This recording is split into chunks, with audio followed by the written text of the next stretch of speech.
Florencia, great to see you here today. Great to see you too. Thank you. Yeah, I'm excited to have this conversation. And for starters, would love it if you could introduce yourself, give your name, your current role, and where you live. My name is Florencia Halperin, and my role is Chief Medical Officer at Form Health, and I live in Newton, Massachusetts. And Florencia, what did your life really look like before coaching?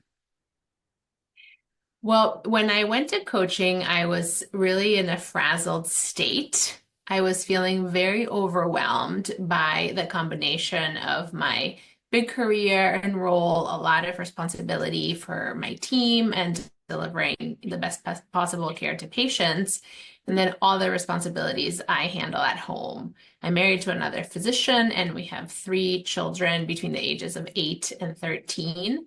So it was all a lot. Yeah, I wasn't sleeping well. I wasn't feeling at peace. And honestly, I wasn't sure if it was right for me to kind of continue with all of the responsibilities that I had. and I think a lot of physician leaders can relate to that balancing the clinical and administrative. You talked about a lot of female physicians can relate, a lot of physician mothers can relate.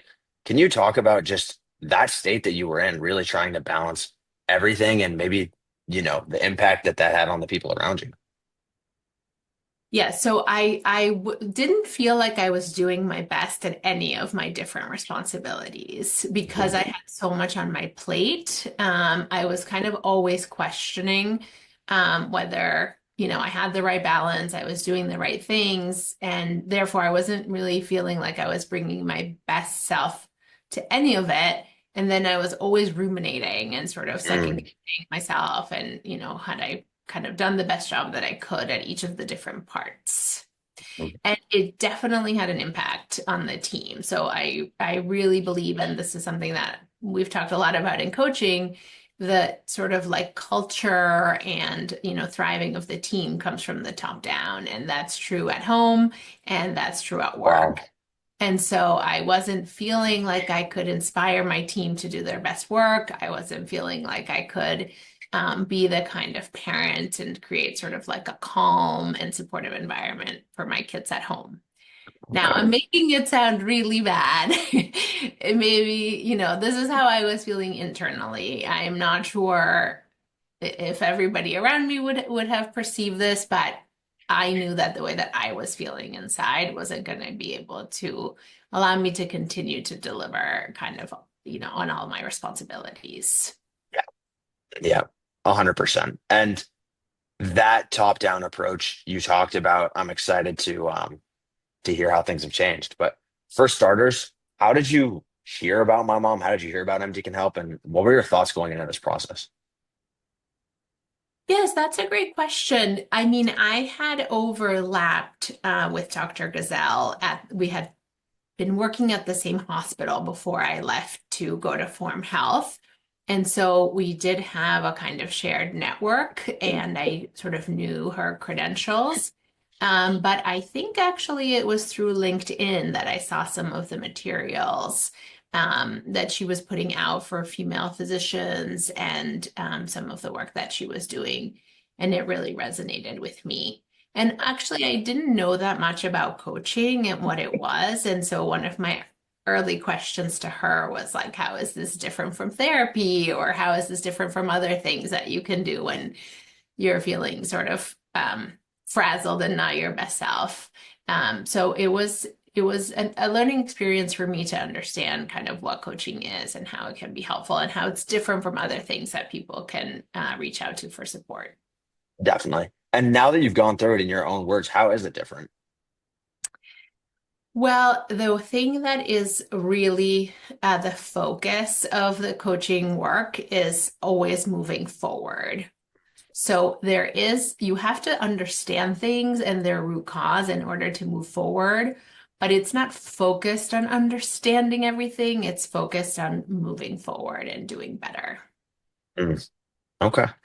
And let's talk about that. What's different? What's better now that you've been through this process? Well, I looked back at some of the goals that I had established because part of the process, which was very helpful from the beginning, was really kind of nailing down what would you want to be better? How would you want to be doing different? So, one of the goals that I had set for myself was experiencing more peace of mind. And I think I've really been able to accomplish this. The external circumstances may not change. I still have 3 kids. I still have a big job. If anything, my company has really grown. My team has Yeah. grown. There's more responsibility, but it's more about feeling like not everything is your responsibility. There are shared responsibility and like, you do your best and that's kind of all that we can do. Hmm. So a lot of it has been about sort of reframing and feeling like I did do my best and like that's enough. And like I can move forward with peace of mind that I gave it my best shot and really Yeah. focus on the positives, Hmm. focusing on the wins. And then I Yeah. think part of this is also kind of how you're present, like really bringing your best self to situations, being sort of mindful and in the moment, Yes. having those ruminations like during Combinations. things or during interactions with my kids, really being able to put everything aside and say like, okay, now it's time for dinner and we're all going to be here and I'm going to sort of bring my best Right. um, for my kids. That's beautiful. It's beautiful. And I want to break things down and here we'll get into family in a second, but at work, at that piece, the top-down approach you talked about going from that place of feeling frazzled, feeling like nothing was enough, to now having that peace of mind, focusing on your strengths. What do you think was different afterwards in terms of how your team saw you and the actual effectiveness of the organization? Great question. So, I think such an important piece of being a physician leader is inspiring people and helping them. We always have to be focused on the most important thing, right? Which is the health of our patients and the health of our colleagues. Hmm. So when the energy that you bring to the table is like, like really focusing on the negative, really feeling overburdened, feeling like things are impossible, that's not an inspiring way to lead people. Instead, when you can be present, when you can be patient, patience is a huge Wow. piece of it. You can listen and really support people in the way that they need. Have more of yourself to give, I would say, in a way that can really be sort of like inspirational and supportive to the people you're leading, whether it's your work team or your home team. Yeah. Yeah, and with that additional inspiration, do things feel more energetic, calm at work? Are people noticing? Like, what is the actual impact that's had on form? As I said, like it never broke down to the point where people were like, oh, she's not doing a good job or anything Yeah. like that.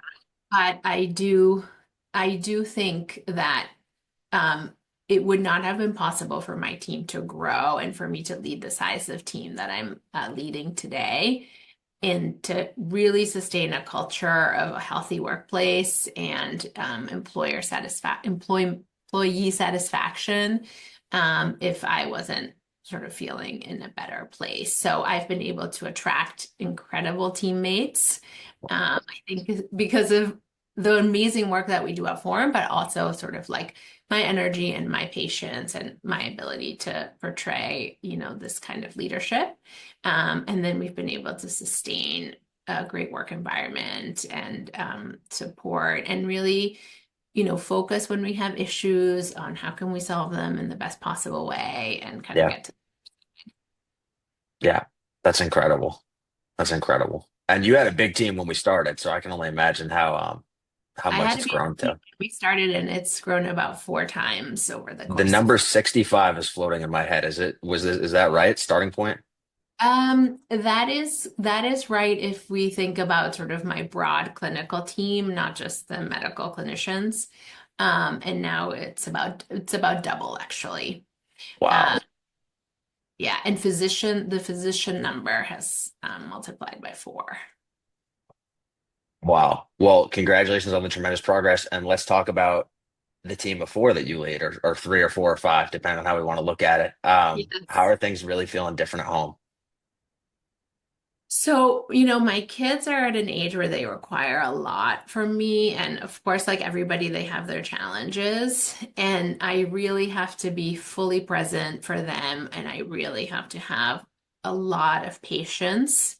Yeah, I have to also, one thing that Dr. Gazelle has helped me so much with is like, this is about them. It's not about me.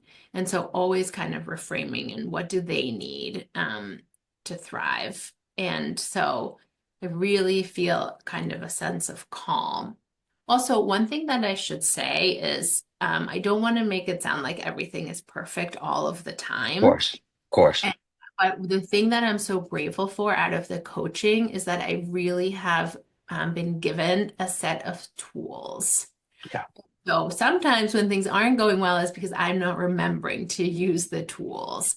But yeah, I have tools. So when I can sort of take a deep breath and a step back, I have this new kind of toolbox to rely on. And sometimes that really is about just taking a step back and taking some deep breaths and grounding myself. We do a lot of practice and coaching of these tools, skills. yep, Is about putting your hand over your chest and having compassion for yourself and just acknowledging that this is a difficult situation and that you need a minute to sort of breathe and calm yourself down yeah. and regroup on how you want to handle it in the best possible way.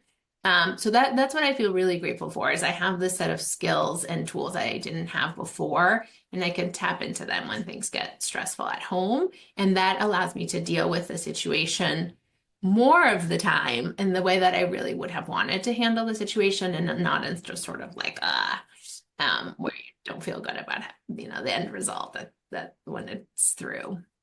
Right. And I appreciate you adding that context because it really is a constant process and remembering to use the tools and showing up as your best self, like you said. And I think it sounds like you're showing up more and more as your best self, or as feeling like you had the response that you wanted to.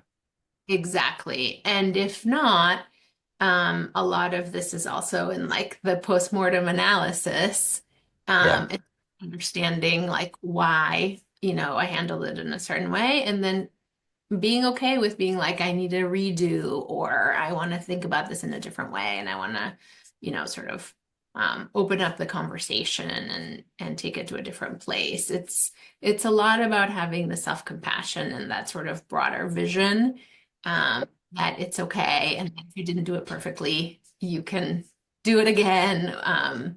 Right. And using that word perfectly, I'm not a physician. I don't claim to understand everything about medicine or what it's like to be a physician, but I do understand that a lot of physicians have shared with me perfectionism, especially in that role. I need to be perfect as a mom, I need to be perfect as a CMO.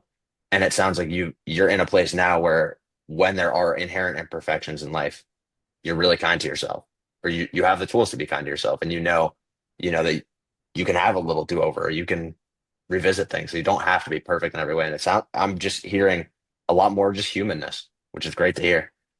That's definitely a big part of it. And I do think, whether it's personal to me or more generalizable to the female physician persona, All physicians. Yeah. we do kind of want things to be perfect from the get-go. And a lot of this has been about me understanding how that translates to my team and to my kids. And really being able to find a different path forward. And again, it's not that that tendency isn't sort of still naturally there. Hmm. It's about having skills and tools to sort of handle it in a different Yeah. way. And the practice, of seeing like, oh, when you do it this way, it does turn out differently. And one thing that Gail has been so helpful with is sort of like that analysis afterwards, like, oh, like let's focus on the wins. What did we do right? And then how can we do more of that? Last question, Florencia. What would you say to someone who's watching this right now and they've been thinking about coaching and they're not sure about taking that next step? What would you say? Coaching is a fantastic investment in yourself. there really isn't anything else that you can do to that's more valuable than being able to feel good about the life that you're leading, to feel good about the impact of the work that you're doing, and to sort of have that peace of mind.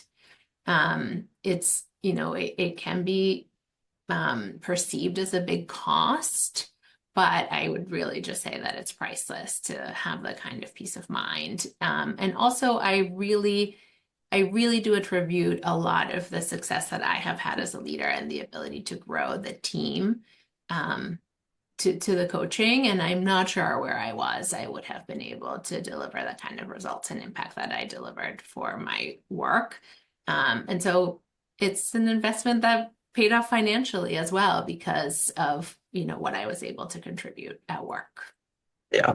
And obviously I'm a big Dr. Gazelle fan, so it really warms my heart to hear, and it feels amazing, and I feel, so proud to be a part of all of this. And um I'm really happy that as a mom, as a physician, everything for you, Florencia, you're experiencing that self-compassion and feeling like you're showing up as a good enough self and a best self more and more. And I appreciate you sharing your story today. Yeah, thank you so much.